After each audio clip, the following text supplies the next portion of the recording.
நேற்று டிஎன்ஏ சார்பில் இருந்து போலீஸுக்கான ரிசல்ட் வெளியிட்டு இருந்தாங்க. பிசிக்கல் வந்துட்டு ஜனவரி மாசம் 22ஆம் தேதியில இருந்து பிப்ரவரி மாசம் 2ஆம் தேதி வரைக்கும் நடந்து முடிய போகுது அப்படின்னு சொல்லிட்டு அதுக்கான மெமோரண்டம் வந்துட்டு வெளியிட்டு இருக்காங்க.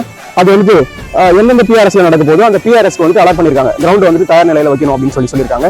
இது நம்மளுக்கும் தயார்படுத்துறதுக்கான ஒரு மெமோரண்டம் தான். 26 நாள் இருக்கு. கஷ்டப்பட்டு படிச்சுக்கல மாச கணக்கா அதுக்கான பலன் கிடைச்சது இல்ல.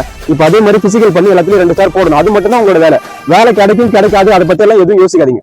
எல்லாத்துலயும் 2 ஸ்டார் போடுற மாதிரி நீங்க உங்களை தயார் பண்ணீங்க. கண்டிப்பா அதுக்கான பலன் கிடைக்கும். ஒரு நாள் ஒரு வேலை கூட மிஸ் பண்ணாதீங்க. பிசிக்கல் பண்றதுக்கு ரொம்ப வெறித்தனமா பண்ணுங்க. கடைசி நெருக்கத்துல கொஞ்சம் ஃப்ரீ பண்ணிக்கலாம். ஒரு வாரம் கூட நீங்க கடைசி டைம்ல ஒரு வாரம் கூட ஃப்ரீ பண்ணிக்கலாம். இப்போ இருக்கிற நாளுக்கு ஒரு 15-17 நாள் நல்ல தரமா பிசிக்கல் பண்ணுங்க. நேற்று வந்து ரிசல்ட்ல உங்களோட நம்பர் வந்திருக்கு. நீங்களும் போலீஸ் எக்ஸாம்ல பாஸ் பண்ணிருக்கீங்க. ஆனா வந்து பிசிக்கல் சரியா இது வரைக்கும் பண்ணல. இப்பவும் பண்றதுக்கு சரியான வந்து சோர்ஸ் இல்லாம இருக்கு. எங்க போயிட்டு பண்றது, நம்ம யார் கைட் பண்ணுவாங்க அப்படின்னு தெரியல அப்படின்ட்டு ரொம்ப குழப்பத்தோட இருந்தீங்கன்னா நம்ம மையம் போலீஸ் அகாடமில வெறித்தனமா பிசிக்கல் பண்ணிட்டு இருக்கோம். எல்லாரும் 2 ஸ்டார் நோக்கி நீங்களும் வாங்க. கண்டிப்பா 2 ஸ்டார் போடலாம். ஈஸியா வேலைக்கு போகலாம். போலீஸ் எக்ஸாம்ல பாஸ் பண்ணி பிசிக்கல் வந்துட்டு பண்றதுக்கு இது மாதிரி ரொம்ப குழப்பத்தோட இருக்கிற உங்களோட ஃப்ரெண்டுங்களுக்கு இந்த வீடியோ ஷேர் பண்ணுங்க. நன்றி.